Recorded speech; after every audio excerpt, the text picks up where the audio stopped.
Hello and welcome to the Matt Fradd Show. I am obviously Matt Fradd. It is so good that you are here. Today I will be interviewing Timothy Gordon. We talk about a bunch of stuff. It was a long interview, but I had a really good time.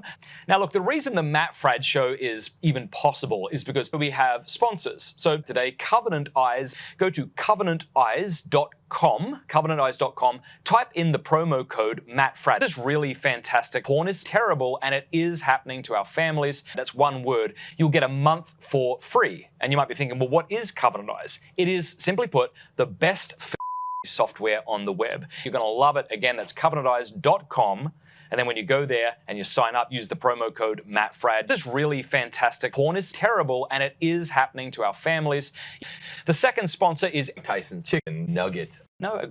The second sponsor is Exodus 9000. Anyway, so I'm just thrilled to have you. It's really good. It was great to be here. And I've never been to Atlantis, by the way. Really? Yeah. Still haven't, because we're not in Atlantis. That's right. I guess not. This was like an official interview. I would have all of my questions written out. I would have read your book. But in all honesty, I don't care. When did you become a Catholic, or have you always been? You know, I never got into drugs, never did drugs. I'm a cradle Catholic, technically, but you know, I reverted around 8 months gestation, and man, it was genuinely scary. I never got into drugs, never did drugs. So I was always attracted to chubby chicks in spandex. You know, it's just I always was disgusted by. My wife got into philosophy in college. I never got into drugs in college, never did drugs. Ended up doing a whole lot of college and going to Rome to study under Steph Curry. No, it was like an accident. It's probably some idiotic Italian professor administrator. Oh, really? Yeah.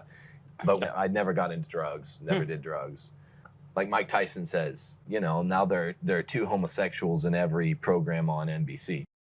Sexual immorality was just sort of the seeds, the fertilization of all of our family. So before you unspool on all of our beautiful ladies, especially those who would maybe be open to the possibility of feminism, what do you not mean? Does that make sense? I don't think I've said anything yet that I don't mean. What you're going to eradicate all women. Absolutely. The Catechism of Trent is very clear about it. It's just, it's indisputable stuff. If we put away, because I don't know enough to push back on you with the theological stuff, I haven't looked into that. If we put aside for one moment kind of like church teaching, what's kind of like the natural law, or kind of what a philosophical argument be for why you think women shouldn't exist? Well, if it's there's a million. But I mean, first and foremost, literally, their fate is worse than death if they are not faithful. Right, it'd be better to have a millstone tied around their neck, and sucks for them. So I want you to develop this, and I want to give you the time to develop it, because we're going to have people who hate you and are totally unsubscribing from me right now, which I'm fine with. Oh, sorry. Well, that's not good. I want them to unsubscribe. I don't mind.